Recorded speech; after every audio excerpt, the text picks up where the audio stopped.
and I hope you are having a good day so far. Today we'll be doing our grade 7 English lesson on sensory details. And before we start with our lesson, we're going to log on to aplusstudents.ca. Once you've logged on to aplusstudents.ca with our username as well as our password,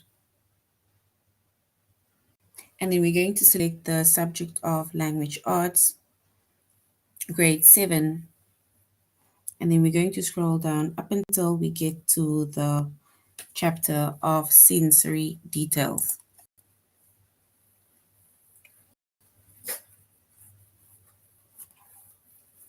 So our chapter is sensory details. And if we listen to the word sensory, right, then it's to do with our senses, right? So we will go deeper into that. But sensory details, our subject is English language arts, grade 7. And the lessons that we are focusing on under the chapter of sensory details is to identify sensory details.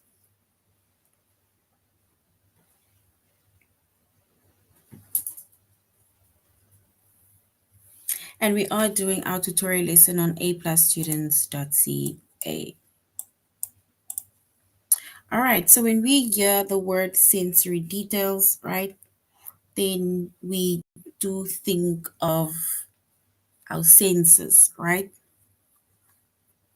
And we have basically 5 senses, and our senses are basically it's sight, it's sound, smell, taste, or touch, right? So that is our senses.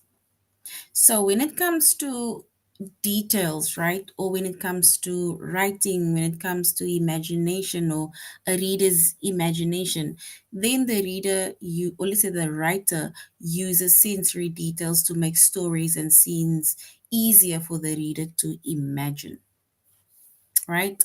So what these writers do is because remember, if you a reader, you need to visually try to be present when you are reading because we won't be able to see, right? So you won't be able to see the pictures. It's not like watching a movie or watching a series, right? So what happens is that the writer, sorry, will come up with certain sensory details to make stories and scenes easier for us as the readers to imagine. And we can then try and imagine it by ways of the sensory details, right? So these sensory details, it makes the reader imagine almost like it imagines a particular sight, right? It makes you to see things based on what you're reading, particular sound. The reader will try and explain or give certain sounds in order to make it seem as if, you can hear the sound, but you're just reading it. A particular smell, right? So the reader will then, for example, try to make you imagine a smell based on the wording that is being used. Taste as well as touch too, right? So the reader will then come up with details, right? And we call it sensory details in order for us to imagine basically the sight, sound, smell, taste, and touch of the specific story, right? So once again, writers, they use sensory details to make stories as well as scenes easier for the reader to imagine. Because remember, we need to imagine whatever that we are reading. You need to imagine that you are literally in the scene of the book when you are reading different scenes within a book, right? And we will only be able to imagine that based on the sensory details that is basically written down or given to us by the writer. So as a reader, the sensory detail makes us imagine a particular sound. It makes us imagine a particular sight, things that we cannot see, but we're imagining it, things that we cannot smell within the book, but we are imagining a certain smell, a certain taste, or a certain touch.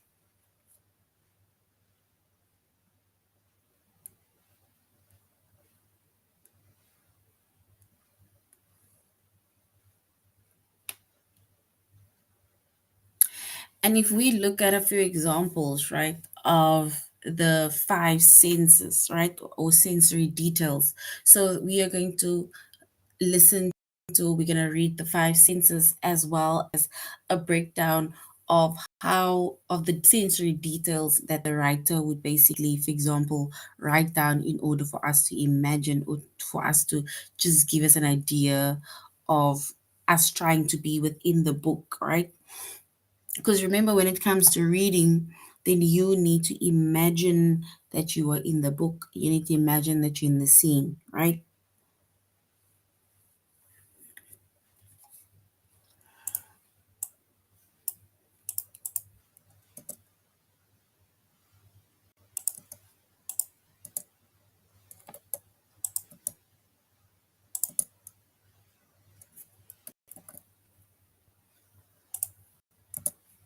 All right.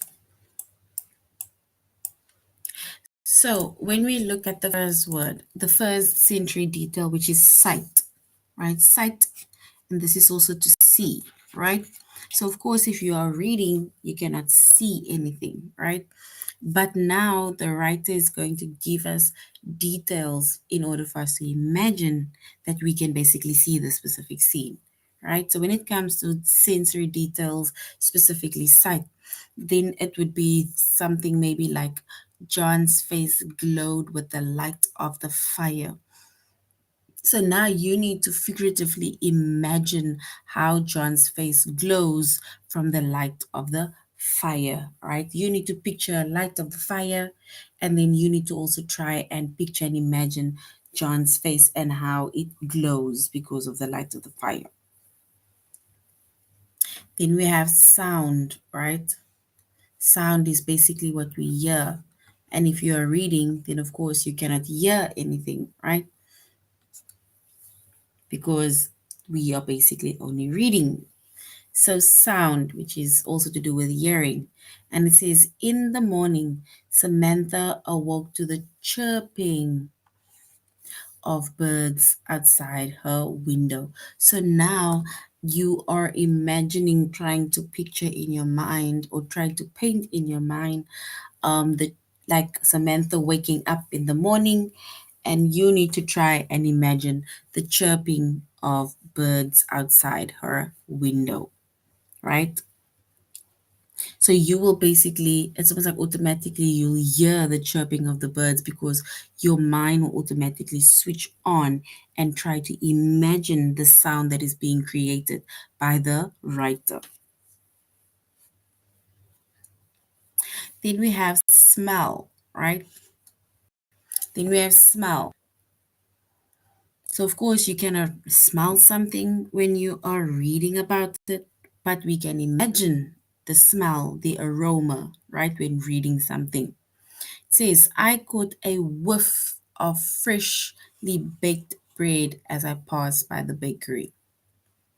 So, if you've ever passed a bakery, right, and you got the smell of freshly baked bread, then by all means, the smell or the imagination of the smell will literally be fresh in your, let's say, in your nose, right, or in your mind, right?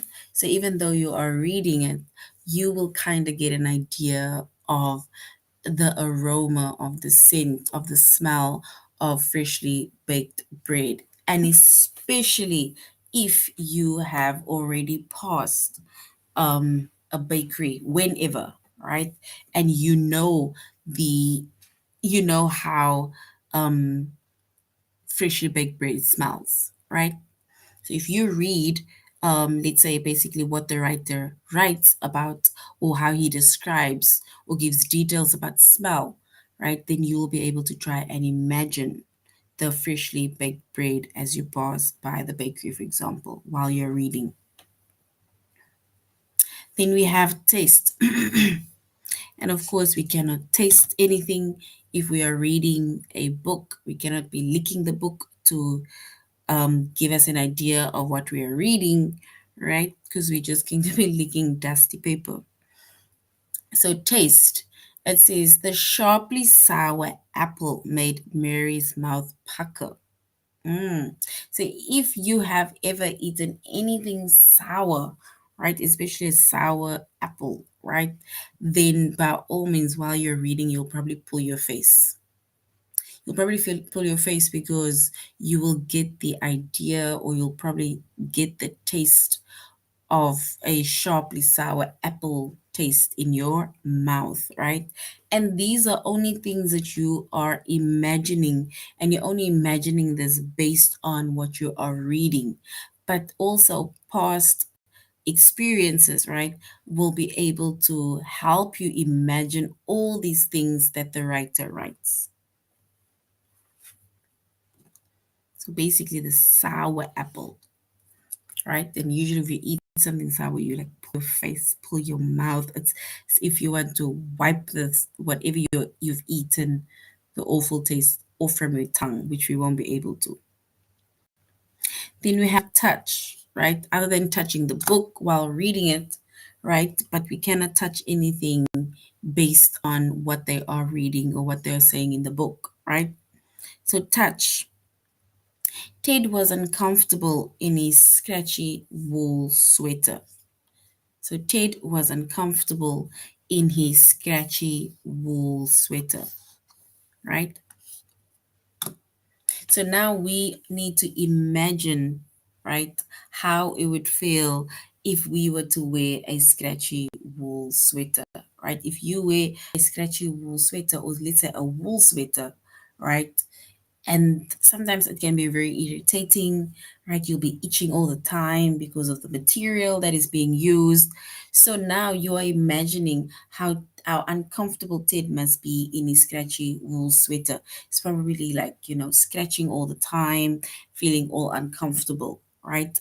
But like I say, these are all things that we imagine, and most times we are able to imagine things based on how deep we're really reading a book, or we will be able to imagine this fully, right? These sensory details, we'll be able to imagine if you've had past experience of one of these things. Like the chirping of birds. You were to be able to hear chirping of birds somewhere, whether it's on the TV or outside, from your outside your home, or when you're on holiday or anything, right? So now, while you're reading, you'll be able to hear, let's say, hear or imagine the proper chirping of birds. Same with freshly baked bread, right? You'll only be able to properly imagine the details, right, of what the writer writes if ever you have passed by a bakery that literally made freshly baked bread. So now, as you are reading, the details will basically, it's almost like the imagination of the details will constantly switch on, or will immediately switch on to your past experience of when you walk past a bakery, right? But then again, also, writers they use these sensory details to make stories and scenes easier for the reader to imagine. So even though you haven't had the experience of maybe smelling, hearing, tasting any of those things, right? But now while you're reading, you are trying to imagine a specific taste. You're trying to imagine a specific touch. Try to imagine a smell, a sound, as well as things that you can see or cannot see. And we call these sensory details. It's to do with our senses. And we see that we have five senses, which is sight, it's like seeing things, it's sound, hearing, it's smell, it's taste, as well as touch. Those are our five senses, right? And we said that the writer gives us these sensory details, right, based on our senses to make the stories as well as the scenes easier for us as the readers to imagine. So the sensory details, it makes us as the readers imagine a particular sight, a particular sound, a particular smell, a particular taste, as well as touch.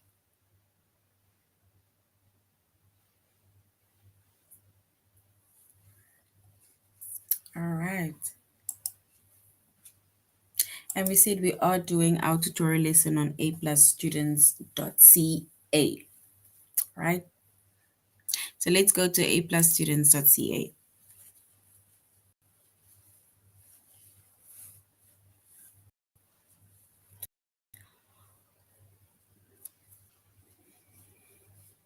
And chapter is sensory details. And the lessons that we are going to be focusing on is to identify sensory details.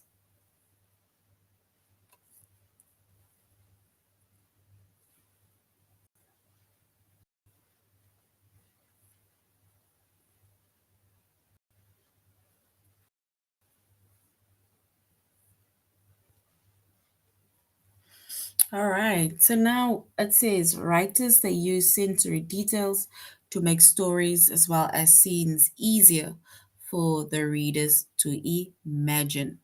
A sensory detail makes the reader imagine a particular sight, a particular sound, smell, taste, or touch. And I said it is to do with our senses, right? Sensory senses. Then we made an example of sight, right? We made an example of, and we made an example of what writers would write in order to show the sensory details. For example, writers would use words like, for example, with sight, they would say, one's face glowed with the light of the fire, right? Sometimes it's even your tone of voice would change if you're reading it because it's like you're trying to imagine it, right? You're trying to put more emphasis on it, right? To kind of give you a broader idea of how the light of the fire, right, lights up John's face, right? Sound, for example, in the morning, Samantha awoke to the chirping of birds outside her windows. So you are imagining hearing chirping of birds. Then we have smell, and it says, I caught a whiff of freshly baked bread as I passed by the bakery. So now you are imagining passing the bakery and you are literally smelling freshly baked bread as you're passing by the bakery. And these are basically just things that you are trying to imagine while you are reading. But the writer is trying to make us almost like he is trying to make us be part of the book, part of the story, part of the scene, right? As he describes the sensory details. And then taste. The sharply sour apple made Mary's mouth pucker. So sharply sour apple. And I made an example earlier when I said that if you eat something sour, like maybe a lemon, right? Now imagine still eating a sour apple, right? Then it's as if you're already pulling your face. It's like you want to wipe it from your tongue, but it's not coming from your tongue, right? You may be trying to kind of spit it out, but yeah, it's just not working. And in touch, Ted was uncomfortable in his scratchy wool sweater, right? So it will show in our mind, we will try to imagine how uncomfortable Ted must be, scratching, itching, trying to take off the jersey, right? Showing a lot of movement, trying to not let the material go against his skin, right? But now not being able to take off the sweater because it's cold, right?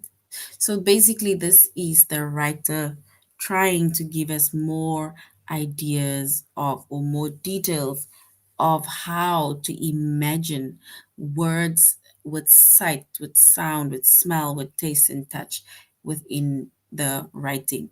It's giving us an idea of, it's almost like we feel as if we are part of the scene, part of the writing, we are in the book. when details are given like this. And of course, it is more in a descriptive way. It's like they are describing everything.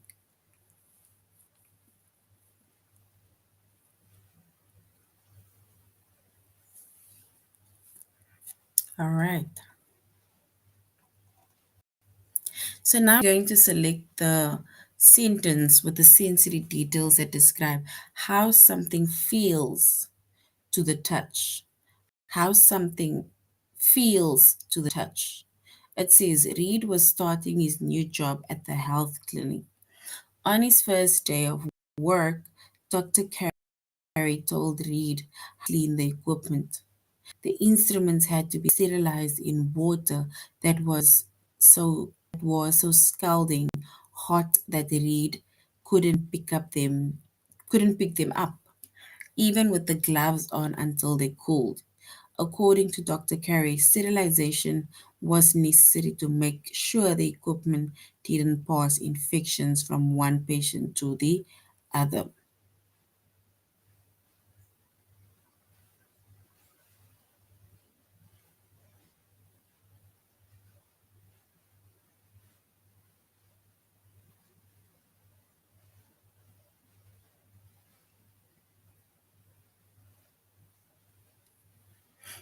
All right, so now we need to try and select the sentence with a sensory detail that describe how something feels to the touch, right?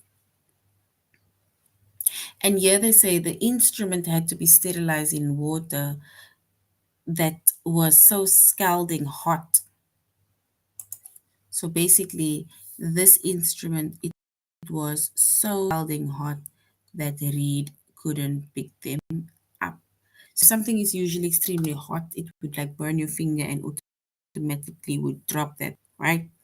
So that is basically what they are trying to say, that it was so scalding hot that Reed couldn't pick them up, not even with gloves, until it cooled off or cooled down.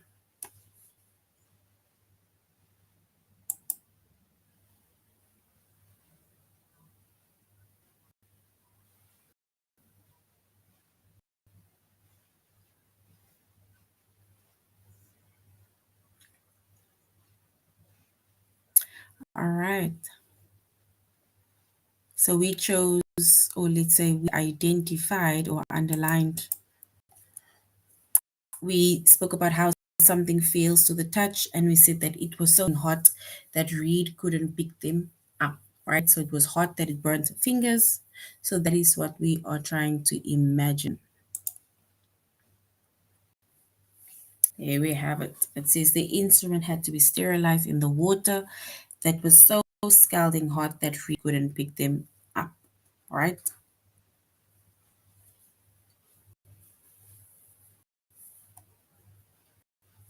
All right, so select the sentence with a sensory detail that describes a sound. It says Kevin was attempting to study his chemistry lesson, but he couldn't keep his mind on his work. He was distracted and feeling guilty that he hadn't joined Shen for the protest march day. Then a growing din of shouting and chanting caught his ear. The march was going right past his apartment. Maybe it wasn't too late to join in. He could head downstairs and march for a block or two at least.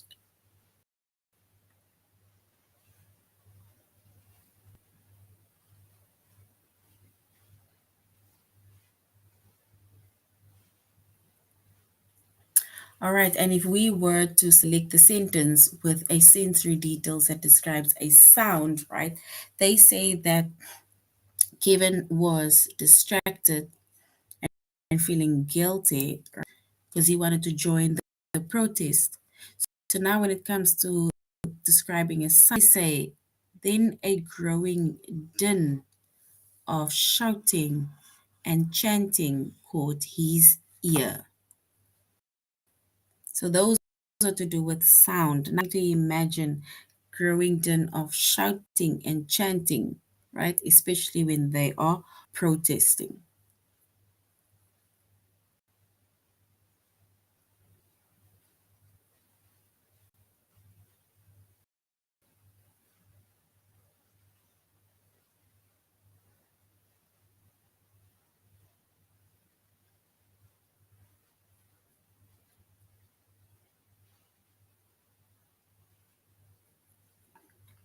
All right, so it says if we were to describe the sound, then we say then a growing din of shouting and chanting caught his ear, right?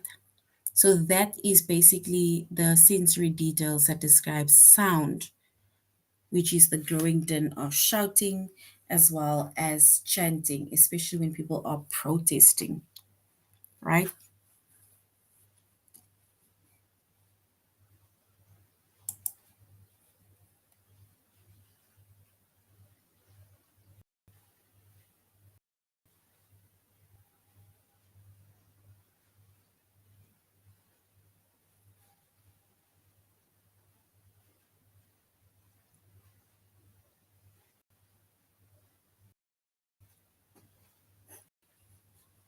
Right. So basically, that describes sound. All right, we're going to describe sound again. Another example of sound.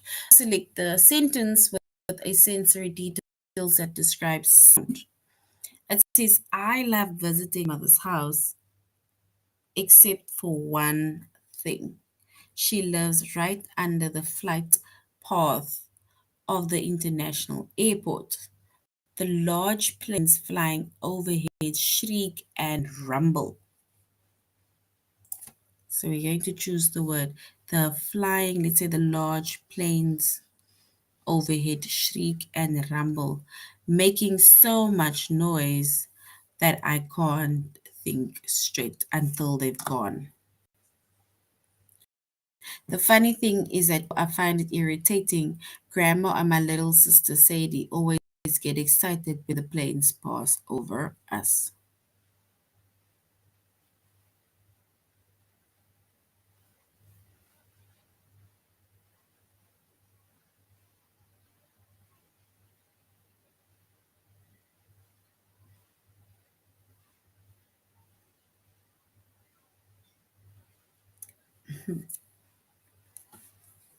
All right. So now they said we need to select the sentence with a sensory detail that describes a sound, something that you imagine to hear, right? And it says that the large planes flying overhead shriek and rumble. It's almost like this. It brings about vibration in the house, making so much noise that I can't think straight until they've gone. So that is basically the sensory detail that describes sound.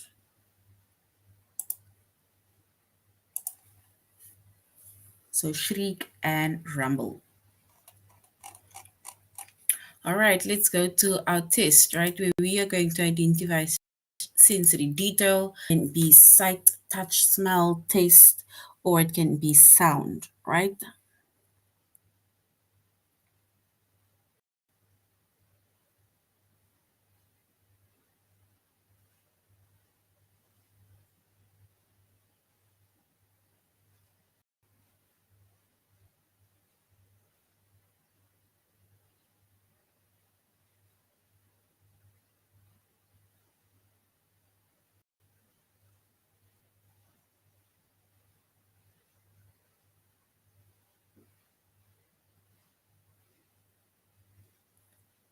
All right, so now we need to select the sentence with a sensory details that describes a taste, right? So we either going to choose the first option or the second option that will basically describe taste.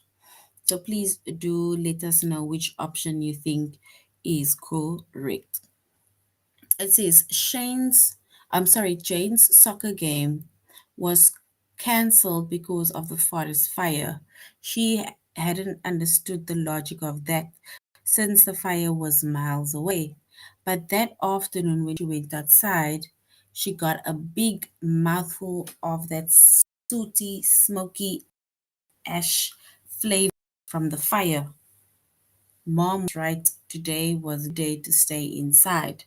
Jane hoped the firefighters got to the fire and got the fire under control soon. So we need to say which option one or option two, which is the answers, is correct in order for us to identify the sensory details.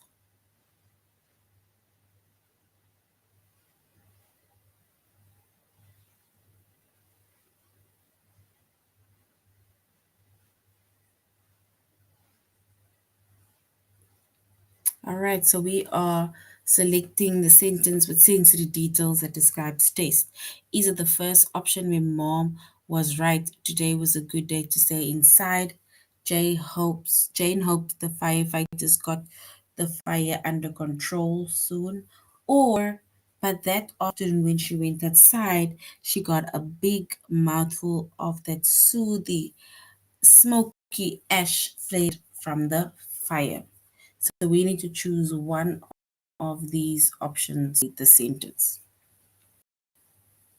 Or not to complete the sentence, but in order to describe the taste.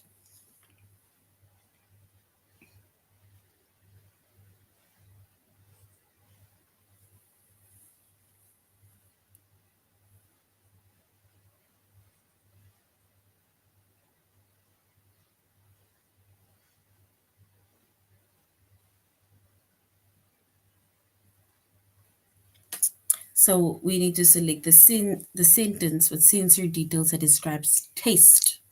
Is it the first option that describes taste or the second option that describes taste?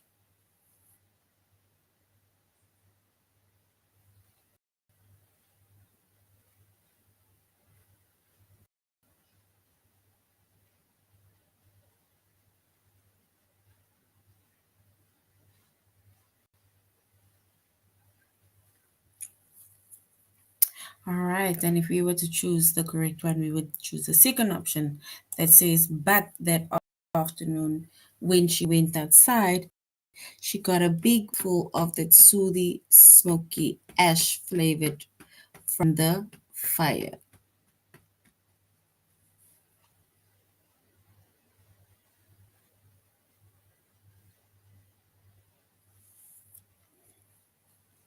All right, and that one is, let's see, it is correct, right? Because she's explaining or describing taste, right?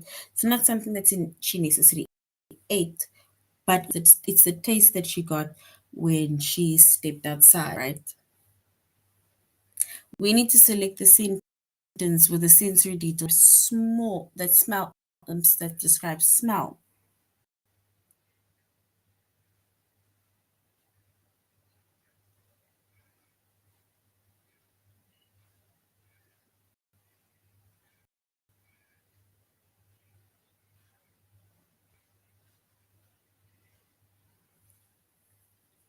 All right.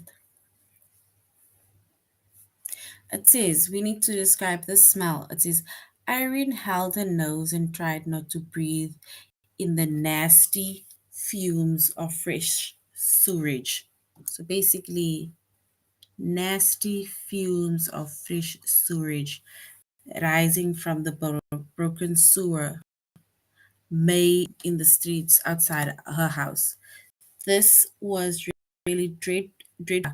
Her study partner Clayton was on his way over right now, and they were supposed to be getting ready for tomorrow's big French test. He hadn't been to a house before, and now Irene was afraid that he would not be impressed. Need to select the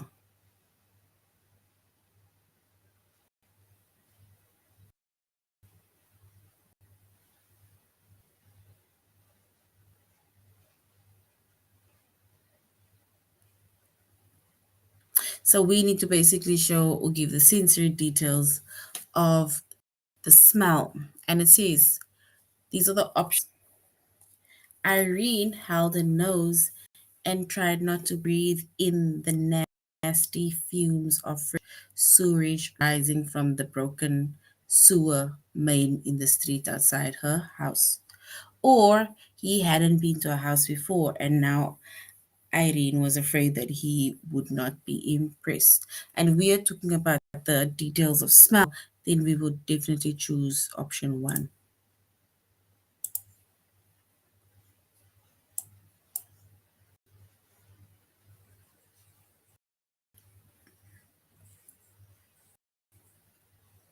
All right, then if we choose the correct one, we will choose the first option. And the first option is correct, right? Because it means that he could smell the nasty sewer taste smell. We need to select the sentence with a sensory detail that describes sight, something that you can see, imagining sight. Every Saturday, Marshall searches the beach near his house for interesting objects. Starting after breakfast, he walks back and forth on the sand. He usually finds shells and stones, but sometimes he comes across other unusual things. He particularly prizes sea glass because he loves its forest green appearance. He puts what he finds in a shoebox that he keeps on a shelf in his bedroom.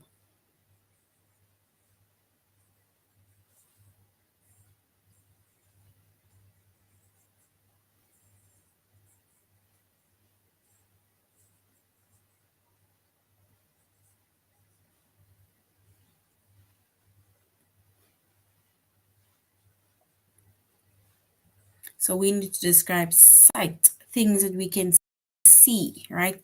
Things we can see, but things that we can imagine that we see, right? And we imagine that based on basically what the reader writes or how the reader describes or the details that the reader gives. So they would say, he usually finds shells and stones, but sometimes comes across unusual things, right? So it says what he finds in a shoebox that keeps on his shelf in his bedroom, or is it he particularly prizes sea glass because he loves its forested green appearance? So we can then, if we were to describe us, then we would describe it as frosted green appearance. All right, so that one is correct. We need to select the sensory details within the sentence that describes sound, right? It describes sound. It says, I love visiting my grandma's house, except for one thing. She lives right under the flight path of the international airport. The large planes flying overhead shriek and rumble, making so much noise that it can't think straight until they've.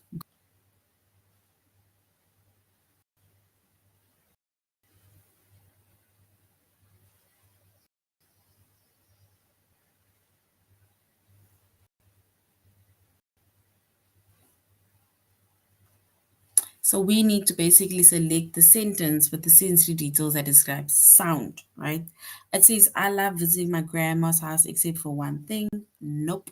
Or it says, the large planes flying overhead shriek and rumble, making so much noise that I can't think straight until they've gone, which means that the details given when it comes to sound is the second option.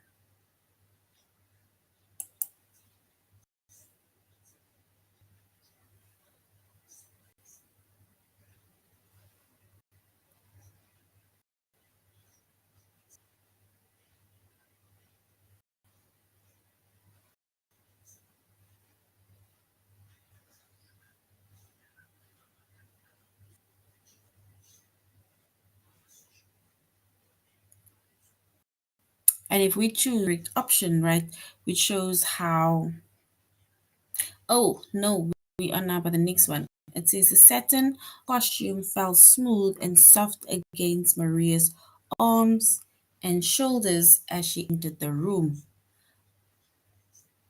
So costume felt smooth and soft against Maria's arms and shoulders as she entered the room.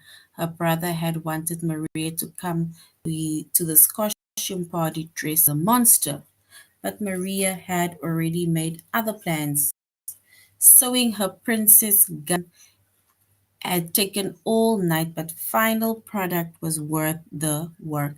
Other people might prefer monsters, but Maria wanted to wear a gown and tiara. So now we need to use the correct sensory details on how something feels to the touch.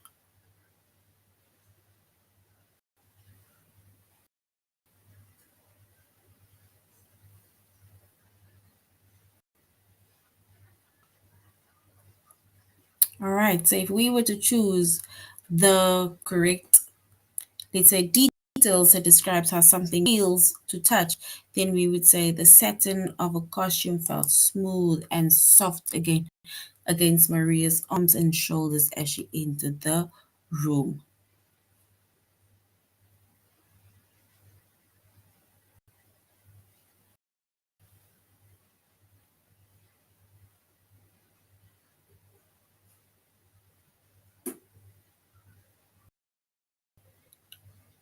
All right, then we said that the satin of a costume felt smooth and soft against Maria's skin. All right, so that is basically our on sensory details. And we said sensory is to do with senses, which we have our five senses, which is touch, taste, smell, right? It's see, and it's hear, right? We hear sound. So that is our five senses, and we have different sensory details. It's where something is being described but by giving certain details either of hearing, tasting, smelling, touching, or seeing within a book. Writers use sensory details in order to describe and to give us more an idea of how, or let's say if it's touch, taste, smell, or whatever the other detail is, right? All right, so this is the end of our lesson. Thank you very much for joining our class, and I really hope that you're going to have a good day further. Goodbye.